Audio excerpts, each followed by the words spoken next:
عباسیوں کے پانچویں خلیفہ ہارون الرشید نے ایک دن بغداد کے علماء کو اپنے دربار میں مدعو کیا اور ان سے ایک عجیب خواہش کر ڈالی۔ خلیفہ بولے، مجھے زیارت رسول صلی اللہ علیہ وآلہ وسلم کا بے حد شوق ہے۔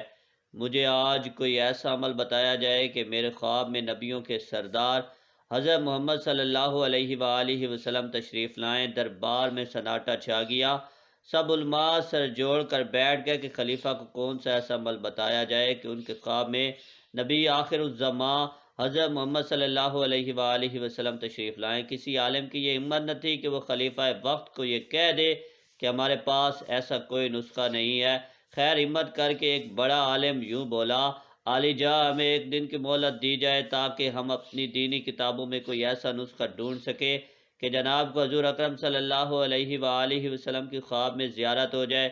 خلیفہ نے انہیں ایک دن کا وقت دے دیا اور ساتھ ہی یہ حکم نامہ بھی جاری کر دیا کہ اگر یہ علماء نسخہ تلاش کرنے میں ناکام رہیں تو ان سب کو ملک بدر کر دیا جائے گا۔ اگلے دن پھر شاہی دربار سجایا گیا۔ تمام علماء حاضر ہوئے۔ خلیفہ کے پوچھنے پر ایک عالم نے ہاتھ جوڑتے ہوئے عرض کی، عالی جاں اس شہر میں صرف ایک ہی شخص ہے جو ایسے معاملات کو حل کر سکتا ہے اور وہ ہے بھی آپ کا رشتہ دار۔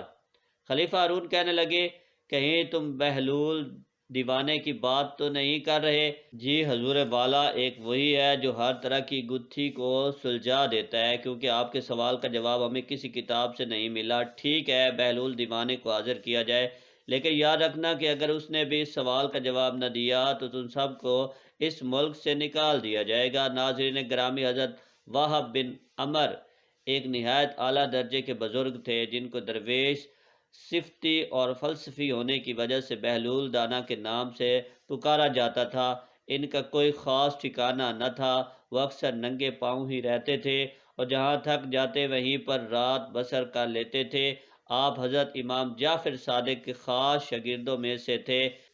خیر جب حضرت بہلول کو شاہی حکم ملا کہ آپ کو فوراً دربار شاہی میں حاضر ہونے کا حکم ہوا، حضرت بہلول دانا خلیفہ کے دربار میں نہ جاتے تھے، اسی لیے آپ نے سپاہیوں کے ساتھ جانے سے انکار کر دیا۔ لیکن پھر ایک عالم نے جو کہ سپاہیوں کے ساتھ ان کی منت سماجت کی کہ اگر آپ آج دربار میں نہ گئے تو اس سارے شہر کے علماء کو جلا وطن کر دیا جائے گا۔ آپ محل کی طرف چل پڑے۔ جب آپ دربار میں پہنچے تو آپ کو بتایا گیا کہ خلیفہ کو ایک ایسا نسخہ چاہیے کہ جس کے بعد اسے پیارے پیغمبر محمد مصطفیٰ صلی اللہ علیہ وآلہ وسلم کے خواب میں زیارت ہو جائے۔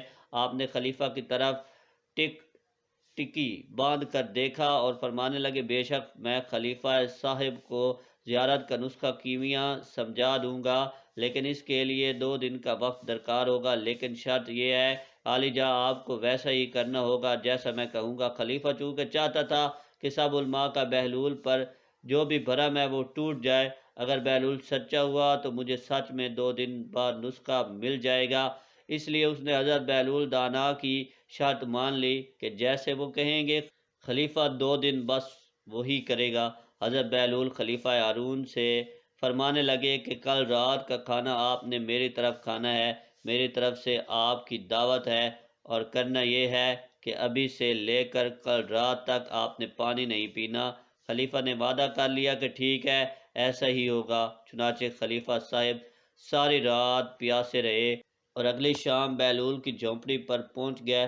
خلیفہ کو بہت پیاس لگی تھی اور سوچ رہے تھے کہ ان کی تواضع کسی اچھے مشروب سے کی جائے گی، لیکن حضرت بہلول نے مختلف پکوان ان کے سامنے پیش کیا اور کہا کہ یہ کھائیں اور واپس چلے جائیں۔ چنانچہ پیاس کی وجہ سے خلیفہ صاحب زیادہ نہ کھا سکے اور واپس محل میں چلے گئے۔ حضرت بہلول نے خلیفہ سے کہا کہ آج رات بھی پانی نہیں پینا، بس آپ آرام سے آج رات سو جائیں اور کل فجر کے بعد آپ کو جامع مسجد میں ہی نسخہ بتاؤں گا اور اس کے بعد ہی آپ پانی پی سکیں گے۔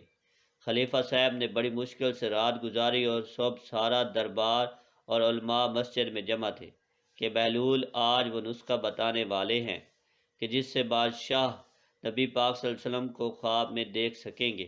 فجر کی نماز پڑھنے کے بعد حضرت بہلول خلیفہ سے مخاطب ہوئے، عالی جاں آپ کی رات کیسی گزری اور آپ نے رات میں کیسے خواب دیکھے؟ خلیفہ ہارون الرشید کہنے لگے، بہلول ساری رات خواب میں پانی ہی آتا رہا، کبھی پانی پی رہا ہوتا تھا تو کبھی دلکش پانی کے نظارے سامنے آتے تھے، اور ابھی بھی بس پانی پینے کی ہی چاہت ہے۔ حضرت بہلول نے خود خلیفہ کو پانی پیش کیا اور خلیفہ نے خوب سیر ہو کر پانی پیا۔ اس کے بعد حضرت بہلول فرمانے لگے، جس چیز کی طلب ہمارے اندر شدت اختیار کر جائے، ہر وقت ذہن اور سوچ میں بھی وہی چیز ہو، تو پھر وہی کچھ خواب میں بھی نظر آتا ہے۔ زیارت رسول صلی اللہ علیہ وآلہ وسلم کے لیے اپنی طلب میں شدت پیدا کرے۔ خلیفہ صاحب اپنی سوچ کو آپ صلی اللہ علیہ وآلہ وسلم کی یاد سے بھر دیں، دیدار کا انتظار کریں اور اہتمام کریں، تو خود بخود اس زیارت نصیب ہو جائے گی۔ اللہ پاک ہم سب کو اپنے حبیب صلی اللہ علیہ وآلہ وسلم کی پر نور پر مبارک زیارت نصیب فرمائے، آمین۔